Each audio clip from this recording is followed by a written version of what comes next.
అందరికీ నమస్కారం. ఇండియా మొత్తం తిరిగేసి సినిమా రిలీజ్ దగ్గర వచ్చేసరికి మీ దగ్గరికి వచ్చాము హైదరాబాద్లో. చాలా హ్యాపీగా ఉంది ఈ ప్రోగ్రామ్. అంటే 2 డేస్గా చాలా ఎక్సైటెడ్గా ఉన్నాం మేము టీం అంతా. కన్నప్ప గురించి హైదరాబాద్లో మాట్లాడబోతున్నామని. చాలా ప్లేసెస్లో మన సినిమా గురించి చాలా మాట్లాడాము. మీరందరూ ఫాలో అయ్యారు. టీజర్ నుంచి ఎలా ఈ సినిమా ఇవాల్వ్ అయింది, లాస్ట్కి ట్రైలర్ తోటి ఒక హైప్ క్రియేట్ అయింది. సో ఆ మూమెంట్కి చాలా హ్యాపీగా ఉన్నాం మేము. ఫస్ట్ చెప్పాలంటే experience, it's beautiful experience, wonderful experience.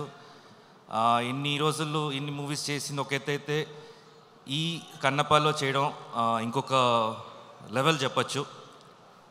But movie కంటే ఆర్టిస్టుల కంటే అందరి గురించి మాట్లాడనుంది. బట్ ఫస్ట్ మాట్లాడాల్సింది విష్ణు గురించి. ఫస్ట్ ఈ మూవీ ద బేస్ స్టార్ట్ అయినప్పటి నుంచి ఈ మూవీ ఎలా ప్రొజెక్ట్ చేయాలి, ఎలా జనాలకు తీసుకెళ్ళాలి అని చెప్పి చాలా వర్క్ చేస్తూ హిస్టరీ ఎక్కడికో కింద 1800 years బ్యాక్ వెళ్ళిపోయాడు. మొత్తం గ్రంథాలంతా తీసి వాటిని ఎలా ప్రొజెక్ట్ చేయాలి, ఎంత అందంగా చూపించాలి, మీకు ఎక్కేలాగా ఎలా చెప్పాలి. ఈ త్రూ అవుట్ వర్క్లో నేను మిడ్లో జాయిన్ అయ్యాను అనుకోండి, but I can understand his hard work. ఒక మ్యూజిక్ కానీ, ఒక సీన్స్ కండక్ట్ చేయడం కానీ, ఆర్టిస్ట్ సెలెక్షన్ విషయంలో కానీ, ఇంతమంది స్టార్ హీరోస్ని ఒక మూవీలో ఈ రోజుల్లో తీసుకురావాలంటే అంత ఈజీ కాదు అది. ఎందుకంటే ఒక ఫంక్షన్కే పిలుస్తేనే రాని రోజులు ఇది. సినిమా తీసేయచ్చు, ఎంతైనా పబ్లిసిటీ చేయొచ్చు. బయట గెస్ట్ని తీసుకురావాలంటే చాలా కష్టం, అంత ఈజీ కాదు, మాకే తెలుస్తుంది.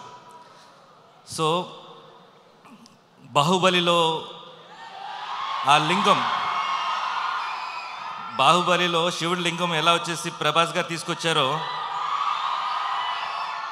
అలా కన్నప్పని విష్ణు తల మీద పెట్టుకొని మూసాడనమాట ఇన్ని రోజులు. సో చాలా కష్టపడ్డాడు. ఇవాళ కూడా చెప్తున్నాను, తనకి హై ఫీవర్ ఇవాళ. అయినా అక్కడ వచ్చేసి ప్రోగ్రామ్ కంటిన్యూస్ కావాలి. ఎందుకు high fever? Through out the month morning ఒక స్టేట్లో ఉంటే ఈవినింగ్ ఇంకో స్టేట్లో ఉంటాడు. బ్రేక్ఫాస్ట్ చెన్నైలో అయితే బెంగళూరులో లంచ్ ఉంటుంది. సో అలా తిరుగుతుంటాడు అన్నమాట ఈ మూవీ కష్టపడి. So always we are there with you Vishnu. మా సపోర్ట్ ఎప్పుడు ఉంటుంది మీకు, ఎనీ మూమెంట్. అండ్ ఈ మూవీ చాలా పెద్ద సక్సెస్ అవ్వాలని కోరుకుంటున్నాను. అండ్ ఆల్రెడీ ఫెస్టివల్ స్టార్ట్ అయిపోయింది, కన్నప్ప ఫెస్టివల్. అందరూ సోషల్ మీడియాలో కానీ లేకపోతే ఒక టాక్లో కానీ ఈ మంత్ ఏ మూవీ చూడాలంటే కన్నప్ప కోసం అందరూ వెయిట్ చేస్తున్నారు అనేది నేను సెన్స్ అయ్యాను నేను. So wish you all the best. ప్రతి ఆర్టిస్టులు ఇక్కడ వచ్చినందుకు ప్రతి ఒక్కరికి మై బెస్ట్ విషెస్ అండి. ఈ మూవీ పెద్ద సక్సెస్ అవ్వాలని మనస్ఫూర్తిగా కోరుకుంటున్నాను. Mohan Babu sir, love you sir.